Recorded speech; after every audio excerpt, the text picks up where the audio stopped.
இல்லாமல் ஏதாவது குப்பையை கொட்டுறீங்களோ அப்போலாம் அது குளுக்கோஸாக மாறாது. அப்போ இந்த குளுக்கோஸ் நம்மளுக்கு தேவை அப்படின்னா உடனே இங்கே பேங்க்லேருந்து எடுத்து செலவு பண்ணணும். இந்த பேங்கில் ஏகப்பட்ட பணம் போட்டு வச்சுக்கிறது கல்லீரலில் அந்த குளுக்கோஸ் எல்லாம் கிளைக்கோஜனை மாதிரி சேமித்து வச்சுருக்குது.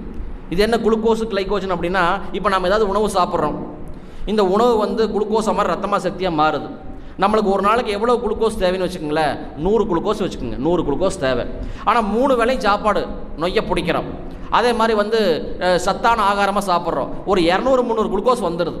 இந்த 100 அளவுக்கு வந்து குளுக்கோஸ் வச்சுக்கிட்டு இந்த எக்ஸ்ட்ரா வந்து 200-300 குளுக்கோஸ் எல்லாம் கிளைக்கோஜனை மாற்றி லிவரில் கொண்டே ஸ்டோர் பண்ணிக்கும். அதாவது 100 ரூபா நோட்டையெல்லாம் 1000 நோட்டை மாற்றி லிவரில் கொண்டே வச்சுக்கும். நீங்கள் எப்பப்பெல்லாம் நீங்கள் பசிக்கும் போது நீங்கள் சாப்பிடாம விட்றீங்களோ அப்போ இங்கே ஒரு ஏடிஎம் இருக்குது. இந்த பேங்கில் வந்து 1000 நோட்டு மட்டும்தான் வரும். நம்ம பேங்கில் 500 நோட்டு மட்டும்தான் வரும். இந்த பேங்கில் வந்து 1000 நோட்டு மட்டும்தான் வரும். நீங்கள் பசி இல்லாமல் சாப்பிட்டீங்க, இல்லை பசிக்கும்போது சாப்பிடாம விட்டிங்கன்னா உடனே 1000 வெளியே வந்துடும். இப்போ நம்மளுக்கு எவ்வளோ தேவை?